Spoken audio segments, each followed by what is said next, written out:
Former Serbian flight attendant Vesna Vulovic holds the world record for surviving the highest fall, which was 10,160 meters, roughly 33,333 feet, without a parachute.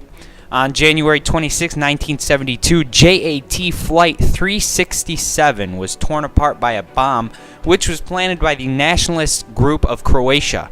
With a fractured skull and both legs broken, she managed to survive, but the incident left her paralyzed from the waist down. Nevertheless, she is considered a national heroine of Yugoslavia. American naval architect Stephen Callahan is probably best known for surviving 76 days in the Atlantic Ocean. In 1981, this daring voyager headed towards Bermuda on his self-made sloop. He drifted away in the Atlantic Ocean when his life raft was unlaced due to drastic weather circumstances. Describing his greatest wilderness as a view of heaven from a seat in hell, he wrote the book Adrift, 76 Days, Lost at Sea, memorizing his haunting journey. Rock climbing enthusiast and student of mechanical engineering, Aron Ralston is best known for amputating his lower right arm because it was trapped by a boulder when he got stuck while climbing Colorado's Fort Nears Peak. Due to the lack of proper blood circulation, his hand was dead, and in order to save his life, he was forced to cut off his arm. After freeing himself, he hiked 8 miles to reach his truck.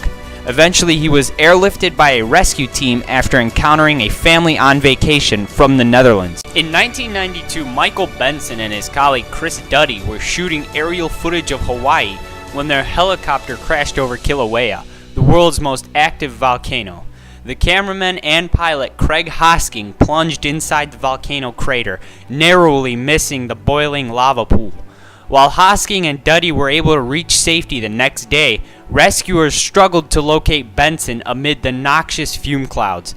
Benson spent 2 sleepless nights inside the crater, listening to the sound of lava bubbling below, before he was able to reach a rescue net that had been dropped through the thick fog.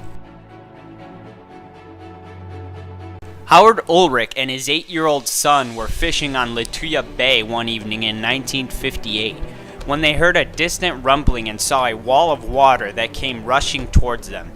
An 8.0 Richter scale earthquake had dislodged a rock face above the bay, creating the largest wave ever recorded at 1,720 feet.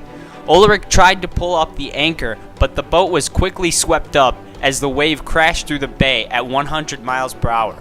Incredibly, their fishing vessel was lifted to the top of the wave, which carried them up above the trees before dumping them back into the bay. After Matthew Allen had disappeared from his home near Sydney, Australia in December of 2012, search teams could find no trace of the 18-year-old. 9 weeks later, the apparent runaway was found by hikers in the harsh Australian outback. Disoriented and unable to stand, he had been drinking creek water and had lost half of his body weight. His wilderness adventure also happened to coincide with a record-breaking heat wave that was sweeping through Australia, making his survival in the bush even more remarkable.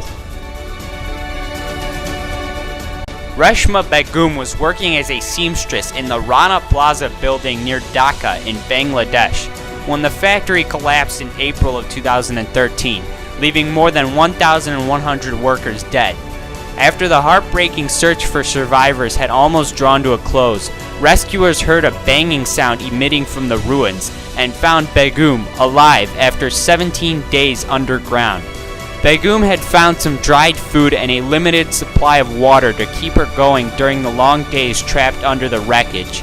The young mother was pulled to safety and reunited with her grateful family. Hugh Glass was an American frontiersman, fur trapper, fur trader, hunter, and explorer. Near the forks of the Grand River in South Dakota, while scouting for game, Glass disturbed a grizzly bear with 2 cubs. The bear charged, picked him up, bit and lacerated his flesh, severely wounding him.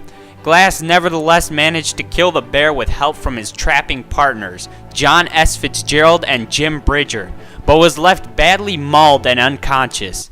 Despite his injuries, Glass regained consciousness but found himself abandoned, without weapons or equipment. He had festering wounds, a broken leg, and deep cuts on his back that exposed his bare ribs. Glass was alone and more than 200 miles from the nearest American settlement at Fort Kiowa on the Missouri River. Glass set the bone of his own leg, wrapped himself in the bear hide his companions had placed over him, and began crawling to Fort Kiowa. To prevent gangrene, Glass allowed maggots to eat the dead, infected flesh in his wounds. Using Thunder Butte as a navigational landmark, Glass crawled overland south toward the Cheyenne River, where he fashioned a raft and floated downstream to Fort Kiowa. The journey took him 6 weeks. He survived mostly on wild berries and roots. On one occasion, he was able to drive 2 wolves away from a downed bison calf so he could eat the raw meat. Glass was aided by friendly Native Americans who sewed the bear hide to his back to cover the exposed wounds and provided him with food and weapons. That is it for this countdown. If you enjoyed this video, please don't forget to subscribe, like, and share this video everywhere you can. Thank you.